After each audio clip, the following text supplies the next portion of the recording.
Hello and welcome. I'm Crafty Keela. Today's video is the first in a series focusing on the types of arguments put forward by most conspiracy theorists. I will look at each one individually and explain how emotional manipulation is used to dupe vulnerable minds into believing that what the conspirator is saying is genuine. A sociological look at how and why conspiracy theorists put forward their arguments is an important component in understanding why their ideas sometimes stick. Please remember to like this video and subscribe to my channel. Hit the notification bell to receive updates on my latest videos. Number 1. Everything is based on a lie. We live in a system called capitalism. I won't be going through the pros and cons of that system as it's not important for this video. Capitalism is built on a class system with structures in place to attempt to keep people in their socio-economic class. Defenders of this system assert that if a person works hard enough, they can climb the ladder of success. It is important to say that there are times when the state, which is the mouthpiece of the capitalist system, deceives or omits information to the general public. There is no doubt that Iraq poses a threat in respect of weapons of mass destruction. And before the election, you kept it really simple. The minister protect child benefit, vote Labour. Yeah, well, I mean, isn't that what you tend to do during an election?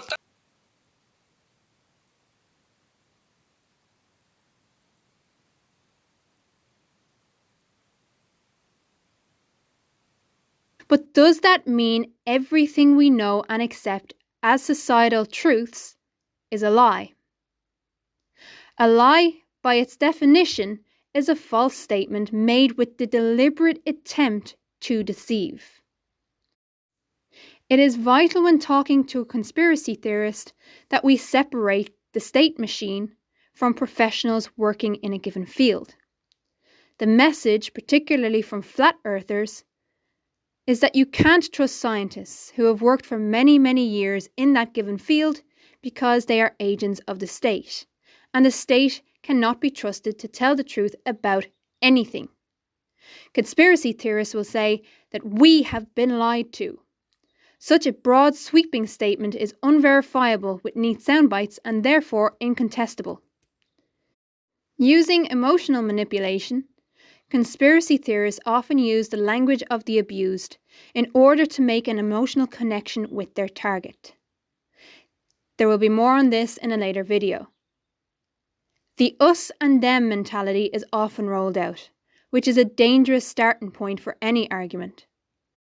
The attempt is to produce a mentality of victimhood, and in that shared victimhood, create a common bond and therefore a common interest. The them, conspiracy enthusiasts claim, are secret, shady organisations working behind the backs of and sometimes in collusion with our elected governments to deceive the masses. So let's look at Flat Earth as an example. The suggestion of us and them is rooted in the Western world's banking failure of 2008. The actions of most governments and institutions laid the burden of recovery at the feet of ordinary people. It is here that I believe that most, if not all, conspiracy theorists in the Flat Earth movement today broke with their belief in institutions and government bodies, and their belief that these institutions were doing what they claimed. The result of the crash was a massive blow to anyone who had bought into a system that was now falling apart around them, leaving them struggling. It sent different shockwaves throughout the different layers of social classes. The majority of flat earth proponents seemed to be more from the middle class white backgrounds. During the economic boom, there was an unprecedented rise in the idea of individualism. This is the idea that the individual voice is more important and more efficient than the collective community voice.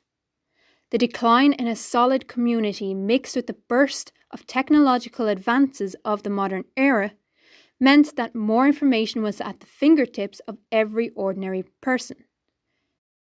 We will look at the consequence of this more in depth in a later video. The theory of outrage exploded during the economic crash after 2008. While some people responded like this,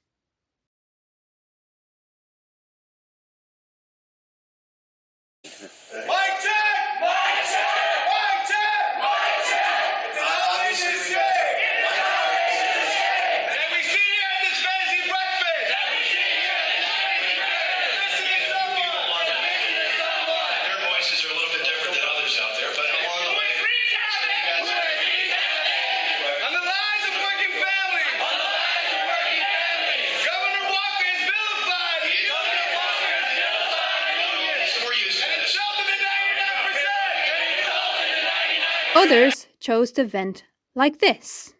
Reality, you are actually in a giant planetarium / terrarium / soundstage / Hollywood backlot that is so big that you and everyone you know and everyone you've ever known never figured it out. So there are two main areas that must be evaluated if we were to consider the idea that everything is built on a lie. Number one, all politicians lie about all things at all times.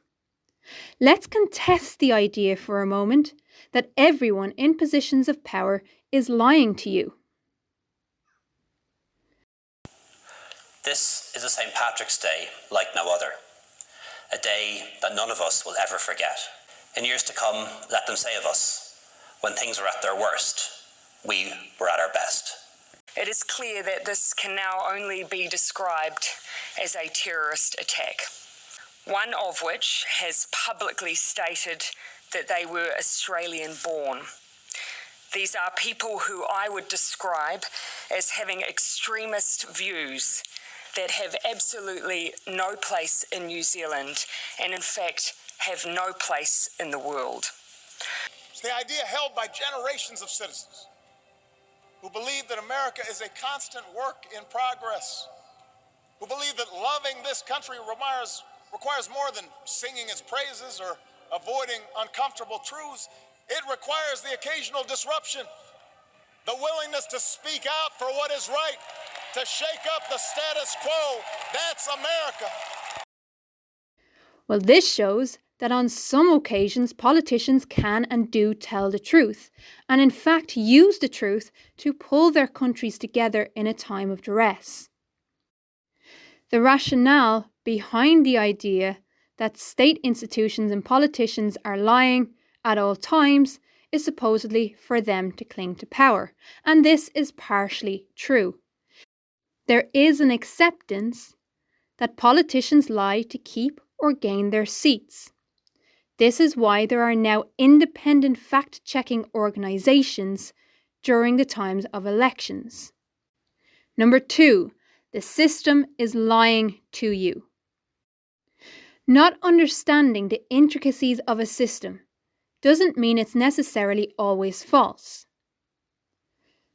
or that one misjudgment or falsehood taints the entire foundation of our history. The question that conspiracy theorists fail to answer is what the professional gets from keeping up the conspiracy. Surely, if everything is based on a lie, there would be a bigger payout from the mainstream media or an enemy state for exposing the lie with irrefutable proof. During the war to space, the USSR or China would have given anything for proof that the USA had not, in fact, reached the surface of the moon.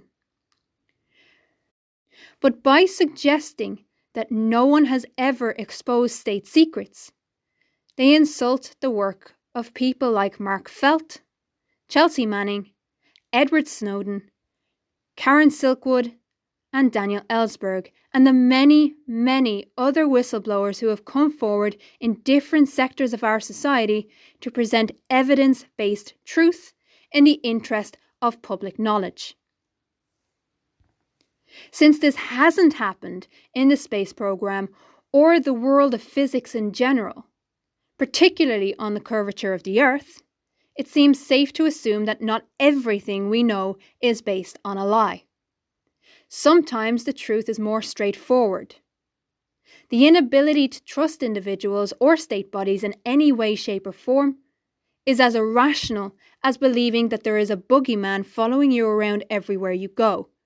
This intense form of functional paranoia can lead to further mental health issues down the road.